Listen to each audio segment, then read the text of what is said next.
नमस्कार, आप देख रहे हैं न्यूज़ 18 राजस्थान का डिजिटल प्लेटफॉर्म और मैं हूं आपके साथ श्रुति श्रीवास्तव। 25 अगस्त 1962 को पूर्वी पाकिस्तान यानी आज के बांग्लादेश के मैमनसिंह शहर में जन्मी तस्लीमा नसरीन बांग्लादेश की मशहूर लेखिका है, जो नारीवाद विचारों वाले लेख, उपन्यास और कट्टरपंथी मजहबों की आलोचना के लिए जानी जाती हैं, जिन्होंने कविता, निबंध, उपन्यास, लघु कथा और संस्मरणों की 3 दर्जन से अधिक पुस्तकें लिखी हैं। कई भाषाओं में उनकी रचनाओं का अनुवाद हुआ है। उनका पहला कविता संग्रह 1986 में प्रकाशित हुआ। हालांकि पहले वह एक डॉक्टर भी थीं, लेकिन निर्वासन के चलते डॉक्टरी पेशे को तिलांजलि देनी पड़ी। लज्जा उपन्यास के चलते हुए निर्वासित जीवन जीना पड़ा। 1994 से वह निर्वासन में रह रही हैं। उसी दरमियान उड़ीसा यात्रा के दौरान न्यूज़ 18 को दिए एक एक्सक्लूसिव इंटरव्यू में तस्लीमा नसरीन इस असहज समानता और संभावित काव्यात्मक न्याय यानी पोएटिक जस्टिस पर बात भी करती हैं। इतिहास भी शायद ऐसी पटकथा लिखने से हिचकिचाए, पर एक क्लासिक ट्विस्ट इन टेल की तरह 2 महिलाएं जो कभी एक दूसरे की विरोधी थीं, अब अपने देश और अपने लोगों से हजारों मील दूर एक ही परदेशी शहर की सड़कों पर चल रही हैं। इस पर बातचीत करते हुए उन्होंने कहा, चुपचाप दोनों अपने वतन बांग्लादेश लौटने की ख्वाहिश रखती हैं। एक है तस्लीमा नसरीन, और जिन्हें 3 दशक पहले बांग्लादेश सरकार ने देश निकाल दिया था, तो दूसरी हैं शेख हसीना, बांग्लादेश की पूर्व प्रधानमंत्री, जिन्हें 3 दशक बाद उसी किस्मत ने जकड़ लिया।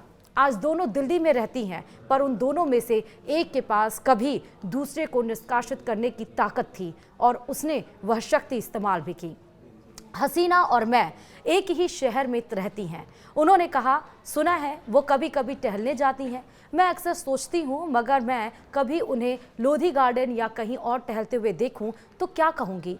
शायद मैं बस इतना पूछूंगी, घर होने का एहसास कैसा होता है? यह सवाल तस्लीमा के लिए महज एक बयान नहीं है, यह उनकी जिंदगी का सच है।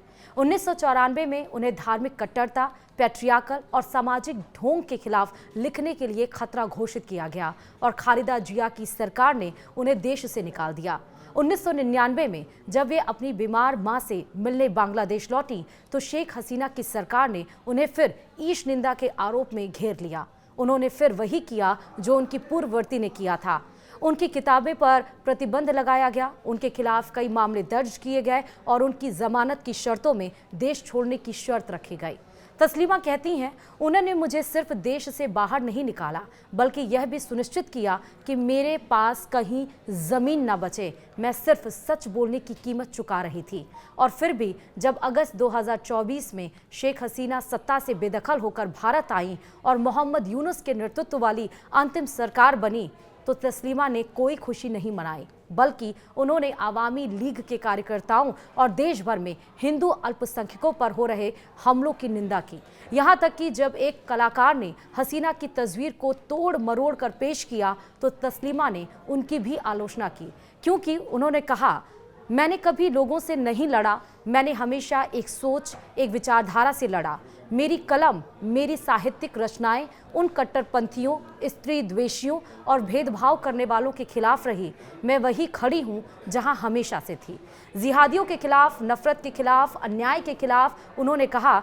पश्चिमी सूट और दोहराया गया इतिहास। तस्लीमा ने मोहम्मद अली जिन्ना यानी पाकिस्तान के पहले गवर्नर जनरल और मोहम्मद यूनुस, जो कि वर्तमान में अंतरिम सरकार के प्रमुख सलाहकार के बीच एक चौंकाने वाली समानता की ओर इशारा किया, जो कम ही लोग करते हैं। दोनों ने पश्चिम में पढ़ाई की, जिन्ना ने लंदन में, यूनुस ने अमेरिका में। दोनों शुरू में धार्मिक रूढ़वादी से दूर लगते थे, लेकिन जैसे ही सत्ता की बात आई, दोनों ने उन्हीं कट्टरपंथी ताकतों के आगे घुटने टेक दिए, जिन्हें वे ना तो समझ पाए, ना ही नियंत्रित कर सके। उन्होंने कहा, यानी कि तस्लीमा के लिए यह एक जाना पहचाना दर्दनाक पैटर्न बन चुका है। अल्पसंख्यकों को निशाना बनाना, असहमति की आवाज़ को कुचलना और डर को सामान्य बना देना, ये सब अलग अलग रूपों में आता है। सूट, डिग्रियां, शालीन भाषण, लेकिन नतीजा वही होता है। उन्होंने ये भी जोड़ा, जब अब जब शेख हसीना खुद निर्वासन का सामना कर रही हैं, ये गूंजें अनदेखी नहीं की जा सकती है। लोग बदलते हैं, सत्ता खत्म होती है, लेकिन अन्याय के नतीजे टिके रहते हैं। तस्लीमा कहती हैं, लेकिन इन सब के बीच तस्लीमा नसरीन आज भी वैसी ही हैं, तेज, बेबाक और अपनी सच्चाई में अडिग। इसी के साथ ही इस वीडियो में फिलहाल अभी के लिए इतना ही। देखते रहिए न्यूज़ 18 राजस्थान। नमस्कार।